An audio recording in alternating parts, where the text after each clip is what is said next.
Welcome to Policy Implications. In this podcast, we dive into new research in economics and finance and ask what it means for policymakers in the real world. This season, we focus on Ukraine, the war, the economy, and the institutions that will shape the country's future. I'm your host, Olha Zadorozhna, an economist working on Ukraine and Ukrainian myself. This series is supported by the Economists for Ukraine Network and Kozminski University.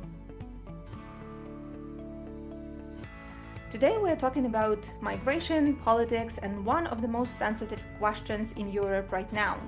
When large numbers of migrants or refugees arrive, how does that change the way people vote?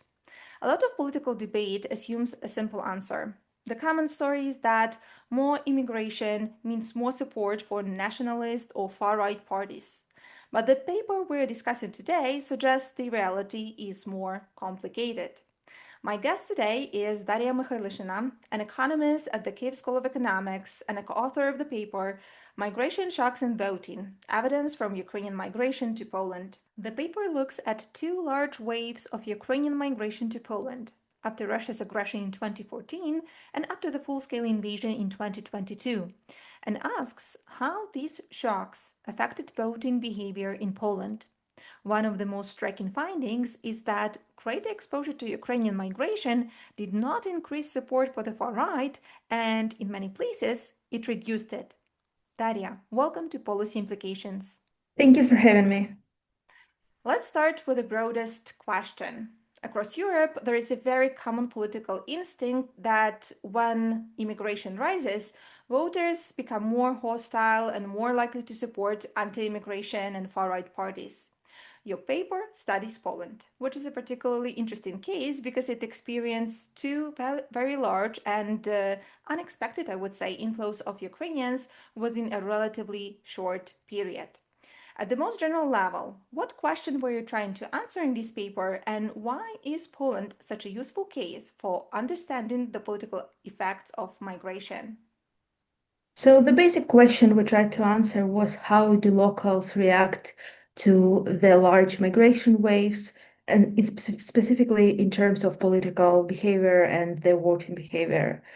Um, we also study how the locals react to two distinct types of migration: refugee migration and labor migration, because many of the previous literature do not distinguish these two types of migration. Poland is a very interesting case for several reasons. First of all, Poland has been historically a country of emigration rather than immigration, unlike many other Western European countries. And therefore, the question of how it reacts to immigration is specifically interesting. In addition, Poland is quite culturally homogeneous country. Therefore, the large inflow of migration is not something it's used to, and the response could be different compared to, again, Western European countries. The specific migration shocks Poland has witnessed are also very interesting to make it a specifically exciting setting to study, because these two shocks come from the same country, so they are culturally similar. However, they come for different reasons. So the wave after 2014 was predominantly labor migration, whereas after 2022, it was predominantly refugee migration. So it helps us understand, holding constant the origin of migrants, how different types of migrants, labor migrants or refugees, affect the political preferences of voters differently. And before we get into the main result, it would be useful to set up the comparison of two different waves more clearly. So could you briefly walk us through the two migration shocks you were referring to, the post-2014 labor migration shock and the post-2022 refugee wave? So why more people went to Poland to work post-2014, and what specifically happened after 2022, and if you could also explain why the two waves are so useful for your study in particular. Yeah, so as you probably know, in 2014, Russia has invaded Ukraine for the first time, at least in recent history, and has occupied Crimea and large parts of Donetsk and Luhansk regions. And this has led to a significant economic downturn in Ukraine, which led to many people seeking work abroad. And Poland, as one of the closest geographically countries, has been a primary destination of these labor migrants. In addition, many migrants who were previously working in Russia as temporary or seasonal migrants have decided that they do not want to do it anymore because Russia invaded Ukraine and therefore also switched their kind of destination to Poland. Um, and predominantly in 2014, these migrants were labor migrants, as I said previously, and mostly it were men who were kind of middle-aged and working in construction and other low-skilled or medium-skilled occupations. Um, in 2022, the situation was quite different. So in 2022, Russia invaded Ukraine, kind of along all of the border between Russia and Ukraine, and its aggression reached not only eastern regions but also Kyiv, Kharkiv, southern regions, and missile attacks affected pretty much all of the Ukraine. So most of the regions became unsafe for people to live in, and therefore many people chose to leave the country and seek refuge in neighboring country, including Poland. And these people were predominantly different demographics than those from previous migration waves. So predominantly it were these people were women and children who were not necessarily looking for a job. And in fact, we see that less than 5% of people kind of decided to come to Poland specifically because of a job in this time period. Therefore, we can see that the reason and the demographics of this second migration wave was quite different. And I think it is useful to compare these two types of migration because as I said previously, we have this labor migration that go to Poland to work and specifically to kind of engage in the labor market, and they may have some certain economic effects also on the locals. Whereas the second wave of migrants, they mostly, at least at the very beginning, they didn't immediately work and they were entitled to social benefits and they were quite different demographically. So it's interesting to compare these two waves. And now let's come to the main result. So, a lot of listeners will probably expect a paper on migration and voting to end with a very familiar conclusion where more migration leads to more support for the far right. But this is not really what happens in your research. So, what is the main headline finding of the paper? And when Polish counties were more exposed to Ukrainian migration, how did voting behavior of people living there actually change? So the headline result, I would say that Ukrainian migration, neither labor migration nor refugee migration, has caused a populist backlash or far-right backlash. So we do not see that. We see that initially when this first wave of migrants arrived, in the first election after they arrived, we see a significant decrease in the conservative voters. So the conservative votes, meaning the parties that do not support migration in general, so people kind of became more pro-migrants and pro-parties that support migration.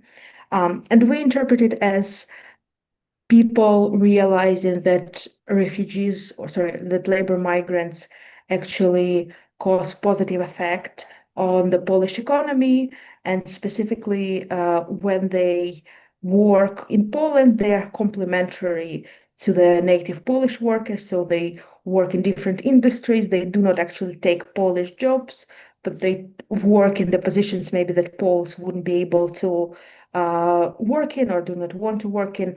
And therefore, rather than kind of taking away economic benefit, they actually grow the pie and increase economic growth in the local economy. Therefore, Polish voters supported pro-migration parties. In the second election after uh, first migration wave, which took place in 2019, we see another interesting result. We see actually that the share of the votes of pro-redistribution parties now increase. And key to remember here is that this first wave of labor migrants, they were not eligible for social benefits. Therefore, by supporting these pro-redistribution parties, Polish voters ensure that the economic gains that are gained from migration are more shifted towards natives rather than towards migrants. So migrants contribute to the economy, but then it is redistributed towards natives. And finally, 2023, we see also very interesting results. We see, first of all, that both labor migration and refugee migration causes a large decrease in far-right voting, but specifically it is more the case so with refugee migration, the effect for which is 10 times as strong as for labor migrants. And we believe that this is the case because, first of all, far-right parties in this 2023 election, specifically Confederatia Party, has made Ukrainian migration one of their most salient campaigning issues.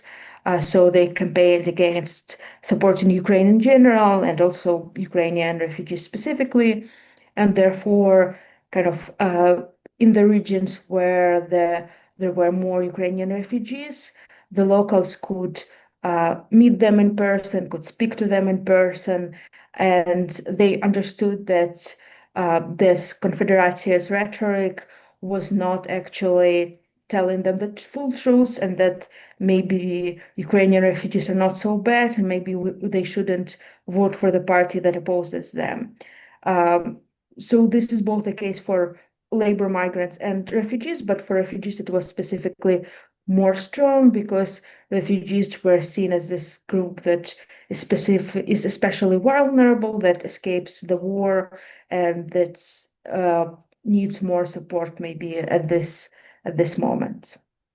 And this labor market channel is very important for the mechanism you're exploring in your paper, because the paper suggests that Ukrainian labor migrants often complemented rather than displaced Polish workers. And I would like to talk us a little bit about that. So, how important is this labor market channel in your interpretation of the results? And to what extent is the political response shaped by whether migrants are seen as economically helpful and complementary to the economy rather than competitive? Uh, so I indeed think that this channel is important specifically for labor migrants. For refugees, it is not as much important as for labor migrants because, as I said previously, refugees do not necessarily work immediately and they have a lot of other differences. But if we're talking about labor migrants, we indeed see that they do not have any significant negative effect on the local economy. And if anything, they do have a positive effect. Indeed, locals benefit from the presence of labor migrants, and therefore they understand that they benefit and they support the parties that kind of support more migration. So it's difficult to say what would be the case if it wasn't true. So if we saw significant negative effects on the economy from migrants, but yeah, in the situation that we have, we see the positive effects. Well, that's very good, I think. So let's talk about the method a little bit, because this is the kind of topic where people would ask whether migrants simply moved to places that were already politically different, and that's why you find the result that you do. So, for non-economists, how do you separate the effect of migration exposure from the possibility that migrants simply went to places that were already politically different? Indeed, this is one of the biggest challenges, I would say, the economics uh, research to understand how to separate direct effect from potential indirect effects. So what we use in our paper is something that's called instrumental variable strategy. What it means on the basic level is that we have some kind of external variable that shouldn't affect how people vote, but should affect migration, where people move. So we use this, and these variables are called instrumental variables. So we use these variables to predict the number of migrants that arrive to each of the Polish counties, and then we use these predicted values only based on this kind of external independent variables that do not affect um, voting. To be more specific, we use three of such instrumental variables in this paper. First, we look at the distance to Polish-Ukrainian border, and specifically, we assume that there could be either people wanting to stay closer to the Ukraine to visit home and to go back and forth more often. Another variable we use is based on the historical resettlement patterns of Ukrainians. So after World War II, there was this forced deportation events called Akcja Wisła in Poland, which moved forcibly Ukrainians from the border with Poland and Ukraine to the western part of Poland. And still in these areas, there are certain hotspots where uh, a lot of Ukrainians live compared to other areas. So we assume that Ukrainians who newly arrive now would want to move to those areas um, and to live closer to other Ukrainians. And finally, we use the distance to the closest city that hosted Euro 2012 as a last instrumental variable, which is also can predict where people move. First of all, because for Euro 2012, there was additional infrastructure built for the city, so it's easier to move there. But also, the cities may be in public consciousness, for especially for people who follow football and who have heard about maybe went to these football matches in the cities. So they are kind of more familiar with the cities compared to maybe some other cities. So yeah, we use these three variables to predict where Ukrainians would migrate, and hopefully we can convince the readers that these variables directly do not affect the voting outcomes, but do affect where Ukrainian migrants move. And as in any economic paper, there are certain limits to what we can claim. And so, what do you see as the main limitation or caution in interpreting your results? Yeah, that's a very important question. First of all, Poland is a very specific setting, so perhaps this result cannot be generalized to other countries and other types of migration. Uh, we know also that Ukrainians and Poland are somewhat culturally similar, so perhaps if we see Syrian refugees, for example, or refugees from Afghanistan who are very culturally different from Poland and from other European countries, maybe the effect would be different. Another important caveat is that we only look at the first election after the Russia's full-scale invasion. So we only look at the very kind of short-run effect of refugees on this election. Perhaps in the future, the result would be different.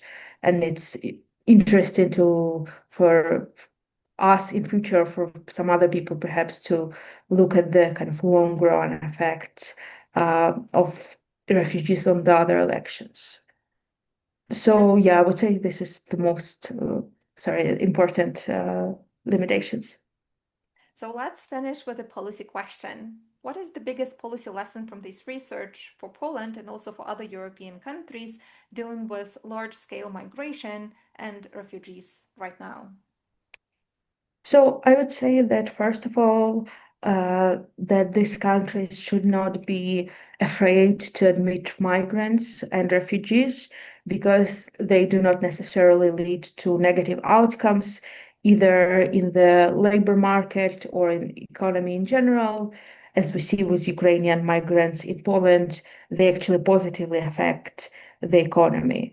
But also, they do not necessarily lead to a political backlash. And as we see here in the counties where there are more Ukrainian refugees, actually the get as many votes as in some other counties.